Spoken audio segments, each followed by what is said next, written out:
Hi everyone, I am Hello Katie, and I use they them pronouns, and this is my lovely rope partner, Thunder here, and we're going to show you how to do a single column of a Somerville bowline. So there's lots of different single columns.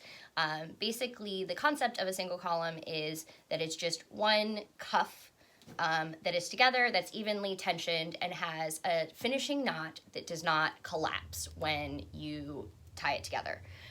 There are a lot of different single columns. You can do a square knot, which is traditional in Japan. You can do a bula bula. You can do, there's like various bowlines that you can do, or bowlines. But I'm going to teach you how to tie a Somerville bowline, and I'm going to teach you the version that I see as a quick version of the Somerville bowline. So if you know a version that is different than this, awesome. Your version is great. If I personally find that this version is faster, and I can tie it like with one hand, and so that I find really nice for me because I'm a self-tire. So first thing you're going to do when you start with any rope, hank is what this is called, or like rope length, you fold the rope in half, and you find the middle and the ends, and you kind of run it through, and you've got your middle bite here. Technically, this is also a bite, and this is also a bite, so middle bite. And we're gonna take whatever we're tying. So in this case, I've gotten consent to tie this lovely individual's arm, and just for the purposes of this video, I'm gonna suggest that you wrap underneath the arm, and I will explain to you why in a second. It doesn't really matter if you wrap under or over. There's no right or wrong way, but it can change the basically where the running end ends up going, and that can change which side the direction of the knot is going. So in that case it matters, but other than that it doesn't matter which way you go. But for this we're going to go underneath, and I'll show you why. We're going to go one wrap, two wrap, and the reason why we're going under is because you can see I just automatically bring up this arm, and it's already making this arch U shape, and that's the next shape that we want.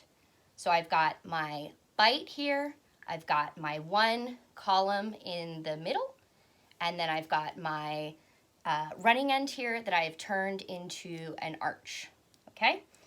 Then I'm gonna take my bite, and I'm gonna overlap the U that I just made and turn it into an A.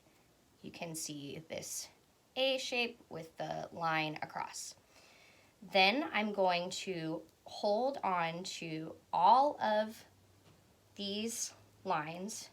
So I should have 1, 2, 3, 4, 5, 6 pieces of rope all in my hand, and this bite is going to go underneath the cuff and the loop that you just made, and then through the loop A. You're then gonna still hold on to the bite and pull this length in opposite directions, slide this piece down, and that is what tightens your knot. Now you will notice that at first, if you actually look here, you can see this little gap that's still present, and we want to make sure that we cinch that down. So once you pull your bite and your running ends, to cinch down your knot completely, you're actually going to hold down to your knot and pull either with the running end or the bite, basically one of the directions, and that is what is going to cinch it down. The key to it though is to hold the knot in place so it doesn't change the tension of my cuff. Now, as you can see, this cuff is nice on the wrist, and I can still fit like 2 fingers under it, and I can rotate it if I need to. Not a problem. This is maybe a little bit tighter, but you can see I can still rotate this cuff. nicely. And that is your single column Somerville Bowline. Your single column is basically your beginning structure for anything else you're going to tie. So it is absolutely the first thing that you should learn how to do, along with, you know, proper rope safety as well.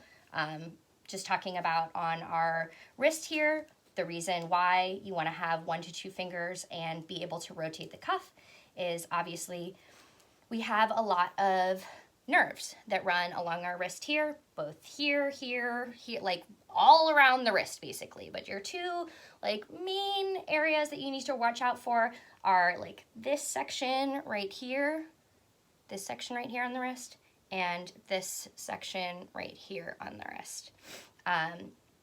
You've got nerves that run from this side of your arm down this way and this side of your arm down this way, and we don't want anything that is going to press on those nerves, particularly if the cuff is going to be there for any extended amount of time. We don't want to have nerve impingement. That's bad. So yeah, bye, thank you.